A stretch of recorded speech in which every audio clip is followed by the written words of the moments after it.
Welcome back to Let the Dice Decide. We are making characters. We wanted to show you how we did ours, and ours is going to be Jess.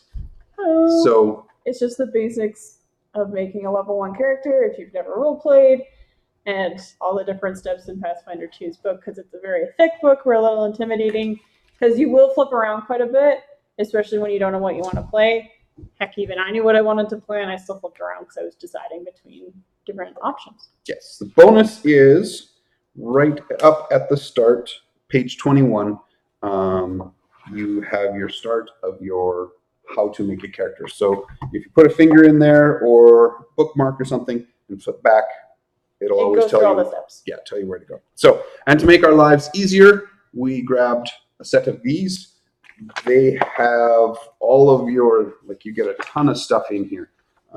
It's all the different classes? Yes, all the different classes, and a couple of just blank ones for generic and, you know, if you're going to start multi-classing and stuff. But you've grabbed which one?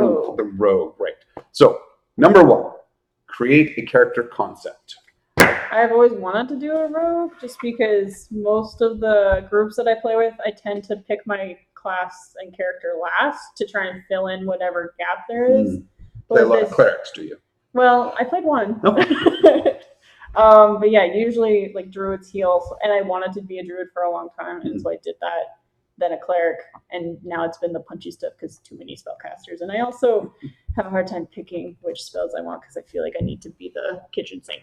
Gotcha. So okay, so we're gonna go with a rogue. Yeah.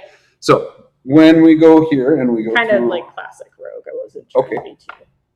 All right. So step 2, start building ability scores. Yeah. So all your ability scores start as 10 from strength, dex, con, intelligence, wisdom, and charisma. They're all 10s. Cool. Which means we don't use the dice at all. Not in Pathfinder 2. On Let the Dice Decide. For character creation. Who came up with that dumb name? Well, to decide if I succeed or not, I'll need them. Okay, that's good. Okay, so real easy then. Everything starts at 10. Yeah. Okay, select Ancestry's number 3. Yep. So I went with Gnome. Gnome. Okay. And what is the cool things about gnomes? Well, I read about chameleon gnomes, which is a heritage option, and they can change their skin tone. And so I was like, ooh, can I be like a mood ring where you can tell what my mood is based on my skin color?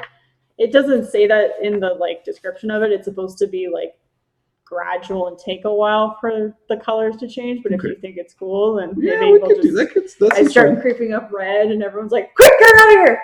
Okay, you might have to have like little signs so you can. I'm angry now. You can describe it. Yeah. That's awesome. Okay. So also when I dream, apparently I just turn rainbow and Technicolor. No, remember that if you get drunk in the bar and pass out. So, okay. So after you pick your race, the races is now called Ancestry. Yeah. So we might mess up. Yeah, use the term synonymously. So when you pick your Ancestry, you have a list of things on the side there. And this really makes the recording easy. Like it's laid out. The hit points are on the top, which is like the first thing they talk about. So you have 8 hit points right off the bat as a gnome, which is in addition to the hit points I get as a class, right? Right, which is in addition to the hit points you get for bonus constitution. Mm-hmm. So at least at first level, you're not going to die to 1 hit. So that's nice. Hashtag crip spellcasters most of the time. Yeah, exactly. So hit point, size, speed. 3 ability boosts right off the bat. So I boosted dexterity as my free, and then constitution and charisma. Right, which they get as the gnomes. And then you have an ability flaw, so you minus... my strength. Yes, so you're at 8 strength to start off. Yes. Okay. That, of course, can change because we get to add to that. Because a boost is +2 and a flaw is -2. Cool. Languages, low light vision, write those down. Yeah. Okay. Languages are at the bottom of the sheet, which took me a while to find. There you go. Yeah. Good to know. Okay, and then after Ancestries is your heritage. So which is it's like right there. Goblin heritage. Ooh. We'll go to gnomes. Started with a G. No, I know. Gnome. Okay, so there's your chameleon gnome. Okay, so the heritages are right in each of the classes. So the goblin heritage. So it's almost like a sub race in other editions. Okay. Cool. Okay, so after that, you need to pick a background. That's where I was going Yeah. in my head. And there is a whole lot of backgrounds. So page I was 60, so happy. Yeah. 60 to 64. Yeah. There's a lot of backgrounds. I chose Acrobat. I Okay. figured with the color changing skin, if I really went for that circus freak Okay. look. So I chose Acrobat, which meant I got a boost to Dexterity, which I wanted. Yep. And one then- free boost. So the extra one I did was Charisma. Right. And I remember reading in here, whenever you have these boosts, you can't double up on them. So if it says one, it Dex has to be plus free. Dex plus a free one, you can't take the free one and add it to Dex in each section. Yeah. Okay. Cool. And then you gain 2 skills, right? The Yeah. acrobatic skill and circus lore skill. And you gain the steady balance skill feat. Yeah. Ooh, that's pretty cool. So that means I And get raise to your- maintain my balance in adverse conditions. So if you stick Nice. us on a really skinny bridge in windy conditions, I should be fine. Should be. Keyword should be Should be. pending Dex. Rocks fall, everyone dies. Cool. Okay. So that was the background and pick class, Yeah. which obviously you were going to go for Rogue. rogue. So the And first again- thing to boost there is my Dex. And you get your list all down the side.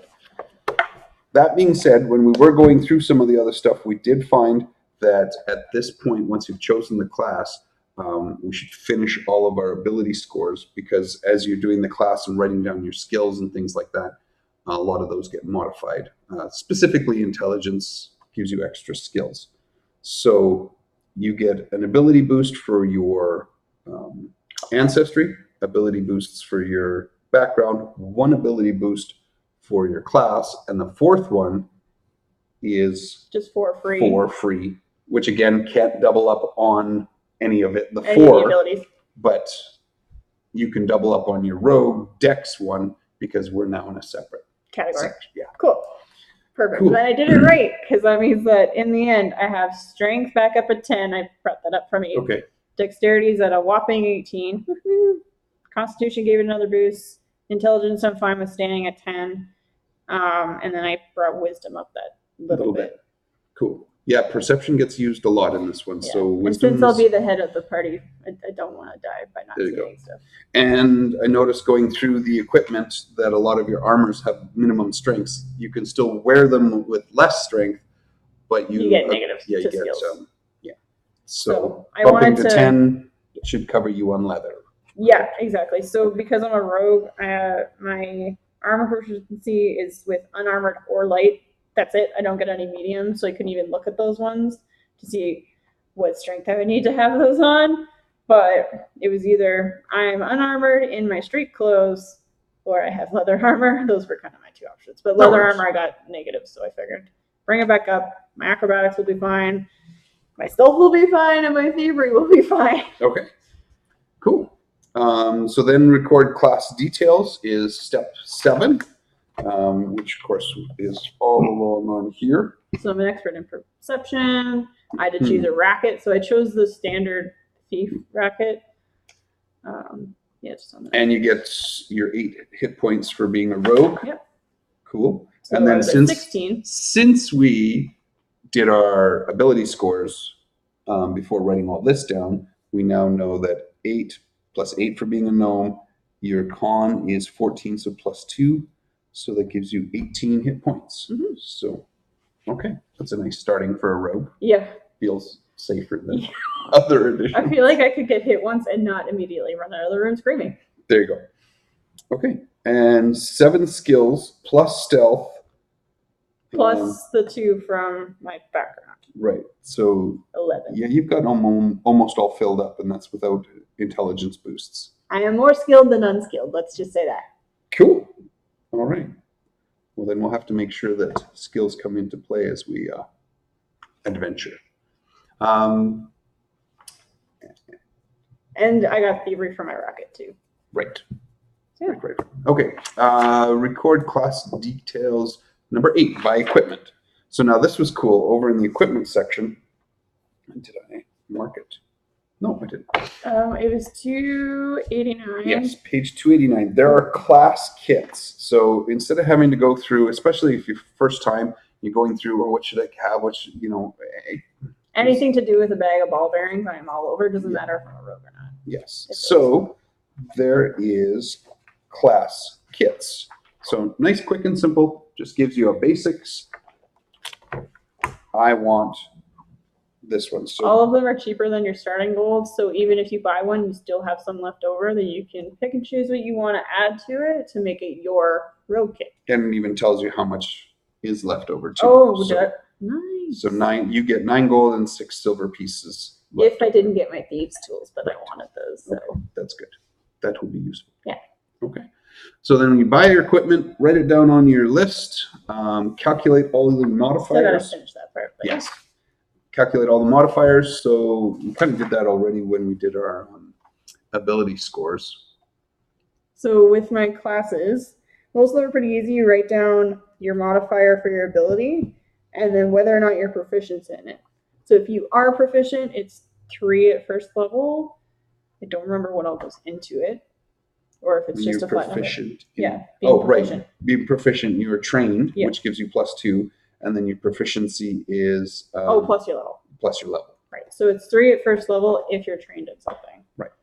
And if not, then it's just a 1 because that's your level. And of course, proficiency and then the attribute bonuses based off of whichever skill is using whatever physical attribute. And then perception, armor class has to do with your armor, so pick that first. Yep, armor and dex. Because that's an item. Yeah. So armor, dex, and proficiency. Yeah. Nice. Plus, I could have a shield. I haven't decided yet. Probably. Right. I'm still getting used to the combat style of Pathfinder, where every hit you make in a turn, you get less good at it. Yes. Yeah. Regular swing, add all your bonuses. Second swing is -5. You still get all your bonuses, but -5. Ooh. And third swing, all your bonuses again, but -10. So okay, so it makes more sense to spend that third action if I'm not moving to put up a shield and get myself some extra AC. Yeah, 2 AC if you raise shield. Okay, but I'm happy where I currently am, which is 18. Based on my D&D knowledge, I don't know how that translated into Pathfinder monsters, but yes, we'll see because it looks like AC and hit points are very different than the last one. Yeah. So once we get fighting, it should be interesting. Yeah. So for most of my class feats and stuff and skill feats, I have the steady balance for my background, and then I chose subtle theft, which means that if I steal from somebody, it's less likely for witnesses to notice me. And then for my class feat, I picked nimble dodge so that I have some type of reaction that I can use in combat. Right. So you have 3 actions, a free action, or a reaction. Yeah. So it's nice to actually choose a reaction so you're not hindering yourself in the... Limiting myself to 4. Right. Yeah. Because that's another thing that'll get used to. I like it better just based on reading it than action and bonus action from 5e, just because bonus action can sound weird. Or if you take the attack action, does that include your extra attack or like all that kind of stuff? Yeah. So I feel like this will clear it up a lot better. So I'm excited to play with it. Yes. I like the action economy. I like how each of the characters seem to have their own ways of tinkering and interacting with those 3 actions. So, and then last would be your finishing details, which is like how tall you are, what color your hair is. Does your hair change color as well as your skin? Or? Yeah. Okay. So it'd be really hard to pick me out of a lineup if you see me one day and I'm completely red and I'm just yellow. That's cool. Okay. And then I guess that would include which deity you worship, if you worship one. Yeah, I haven't gotten to just those little bits. It always takes me forever to pick like gods and alignments and stuff. So that's basically all I've got. I think I decided on being like a solid 50 years old because gnomes have the bleaching in Pathfinder. So I knew I didn't want to be young, where it's like, I need something to occupy my mind or I'll go crazy. If it's like, I've gotten pretty good at keeping myself occupied. Let's find some whippersnappers to take drag around the world. Yeah. Okay. Or they drag me. We'll see. Okay. Well, it should be interesting. I think everybody's kind of actually finally decided. So we've got a barbarian, a fighter, a rogue. Luke's sorcerer that can take the primal line. So he's going to try and be a druidy healer. Yeah, that's going to be funny. And Kieran is looking at a wizard. Okay. So he can burn things. He likes fire. So I mean, what wizard doesn't? oh yeah, makes sense. So hopefully we'll get things up and running. We're learning lots on just recording, sound, stuff like that. It is definitely a learning process. We're excited about this, and we'll see you later on Let the Dice Decide.